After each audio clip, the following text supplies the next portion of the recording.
Hello everybody, hello boys and girls. It's your fellow neighborhood podcaster with your weekly review for the first week of February for Raw and Smackdown.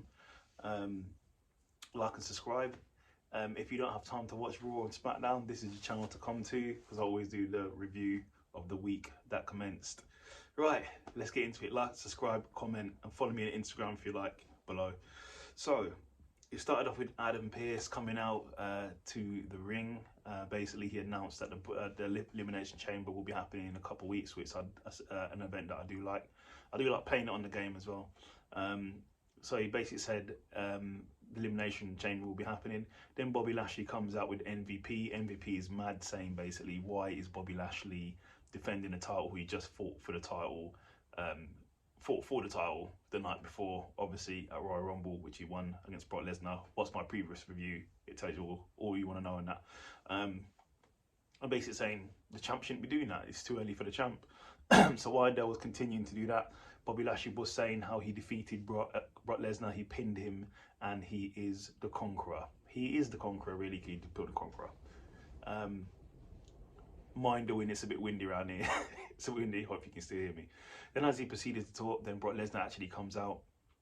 Brock Lesnar was basically saying to Bobby, is that really how you want to win? It was a tainted win, you know, Brock interfered, Reigns interfered, Paul Heyman interfered. Is that really how you want to win? Bobby Who, as he keeps calling him Bobby Who. But he probably shouldn't be calling him Bobby Who as much because he did pin him for the for the championship, even though it was a tainted win. But yeah, a win's a win. And then basically got really heated with Bobby and Brock, and then Brock Lesnar said he wants his rematch there and then on Raw. Obviously heels, or I'm not sure what Bobby is. Is he a heel? Is he a face? I think he was in a transition from a heel to a face, but when he goes against Brock, it's a bit of a heel. But anyway, he left the ring, and as he was leaving, Adam Pearce announced that Brock Lesnar will be in the Elimination Chamber match, and that's going to be very interesting. I'll be doing a review of the Elimination Chamber as well. That's going to be very interesting to see what happens there with the Elimination Chamber. Will Brock be going to WrestleMania with the title, or he won't be? It's going to be weird how that works, because how do you keep Brock looking strong, because he's now going to face Roman Reigns at WrestleMania? So do you let him win the title? I'm not sure. And then Bobby has like a couple weeks reign with the title. I'm not sure. Anyway, so the next match was Rhea Ripley versus Nikki ASH. Good spirited match by the two females. Rhea Ripley won. Then it goes into the Alexa therapy condition thing that's been going on for her coming back to Raw. So yeah, that's still going on. And then it was Miz versus Dominic. So I think it seemed like the tag team Miz and Maurice versus Edge and Beth Phoenix, that's all over. I think they've restarted the Miz now, so he's feuding with the Mysterios now. So it's a match against Miz versus Dominic, which was actually a good match.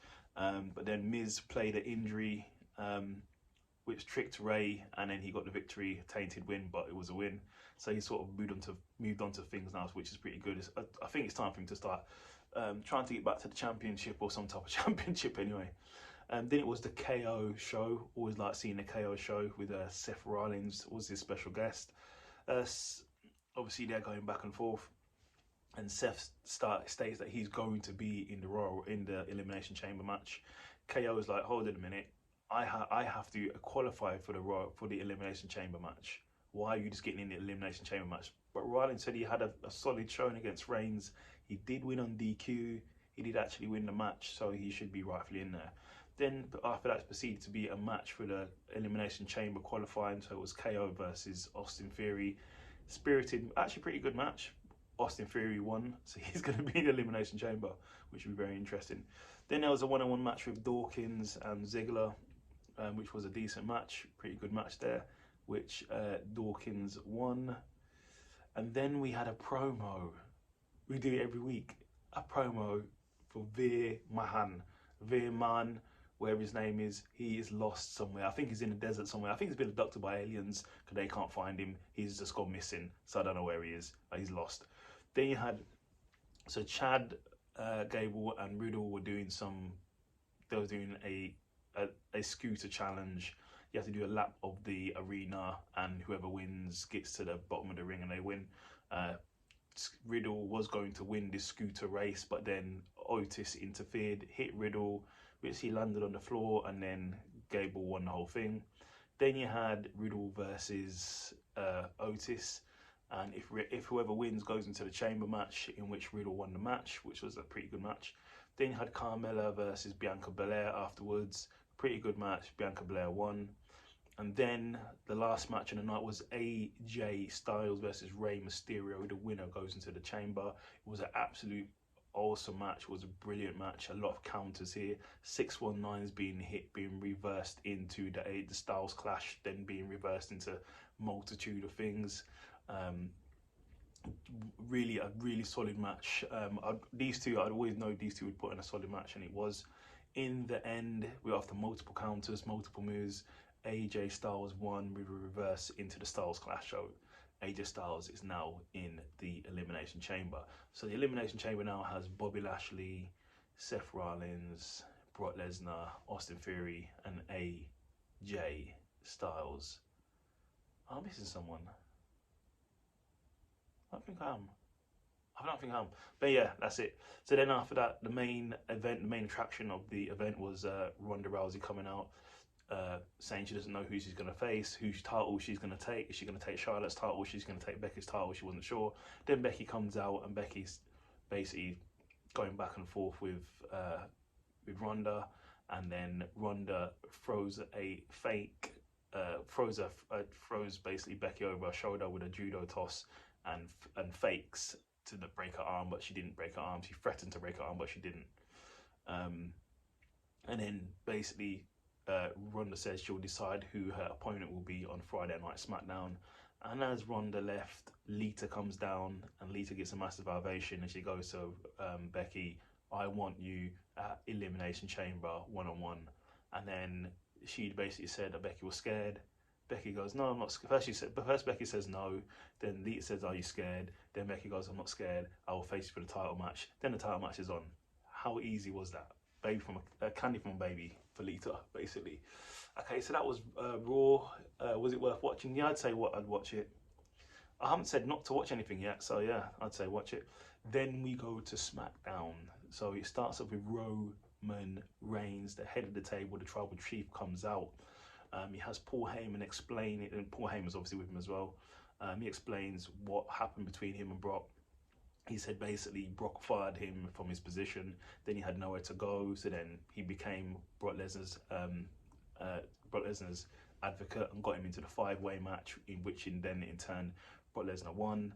And then he said Roman Reigns handed the hand of the gift, the love, back to Paul Heyman to come back to the tribal chief as your special counsel role, and he did. So he handed Reigns the belt, and he blasted Brock Lesnar.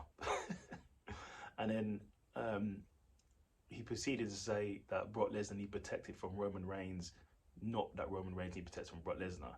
And when that all happened, some music started hit. Do, do, do, do, do, do, do. That's Goldberg's music. So Goldberg comes out, basically says to Roman Reigns, he is next. This match was meant to happen before at WrestleMania, but it didn't happen.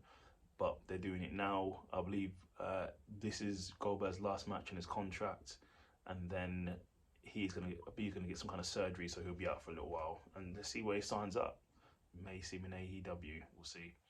Then the next match was Ricochet versus Ridge Holland. Ricochet wins the match, and then it turns into a tag team match with Cesaro, Ricochet, Sheamus and Ridge Holland, in which Sheamus and Ridge win the match. So it's a pretty good match. Then it's I think it was Jimmy Uso, I believe it was, versus one of the Viking Raiders. Jimmy Uso won the match, pretty good match there. Then it was Aaliyah versus Natalia. Aaliyah won by count out. Then Drew turned up. Drew was there. Drew basically talks about where he's been, and how come he came back so quick from his injury. Because obviously everyone said he might have to go into the knife, he might need operation, but he came up quicker because Drew said he went to the doctors. The doctor said, we don't think you're going to make Royal Rumble, and we don't think you're going to make WrestleMania. So Drew said to the doctor, screw you, I'm going to go and make this happen. So he said he's been working 6 days a week to get his neck back, and he's back. So he basically made Matt Cutmoss. He basically started mouthing off at Corbin. Corbin came out. Matt Cutmoss tried to sneak upon Drew. Drew got his sword out, pointing at him, and made him tell a silly joke, and then he flattened him. So that rivalry still happening. Then the next match was Shinsuke Nakamura versus Jinder Mahal. It was a pretty decent match. Shinsuke obviously won. Then we had the New Day versus the Los Floss. I don't know how you pronounce it anyway. But the New Day won. It's just weird how Big E has now just been put on SmackDown without any explanation. He just turned up on SmackDown and that's it. Definitely lost his push. 1 minute he was a WWE champion, next minute he's on SmackDown unannounced. It's very weird, but anyway. Then Charlotte comes out, basically saying if Ronda doesn't want to, Charlotte comes out and Sonya Deville comes out, and Sonya Deville says to Charlotte that Becky has apparently said that Ronda wants to face her at WrestleMania, so how much it's not going to happen. So Charlotte's like, okay, if she doesn't want to face me, I'll face Sasha Banks. And as she said that, Ronda Rousey comes out, and then Charlotte was saying it's probably better for Ronda to face Becky because they're both mums, and they're not going to really stand up to Charlotte Flair. She'll flatten them because she's not a mum. I think that's what she's implying. But then, in the turn of events, Ronda said she wants to face Charlotte at WrestleMania. So that's what looks like we're getting. So Ronda versus Charlotte at WrestleMania, folks. So that should be a good match. See what happens then. It might turn into another triple threat match. We'll see. So yeah, so that's it really. So that's your rundown for Raw and SmackDown of the first week of February. I would watch both shows. Both get a thumbs up. Like and subscribe and leave a comment on the channel if you don't mind. Thank you very much, people. Take care of yourself. And you can follow me on Instagram below. Thanks.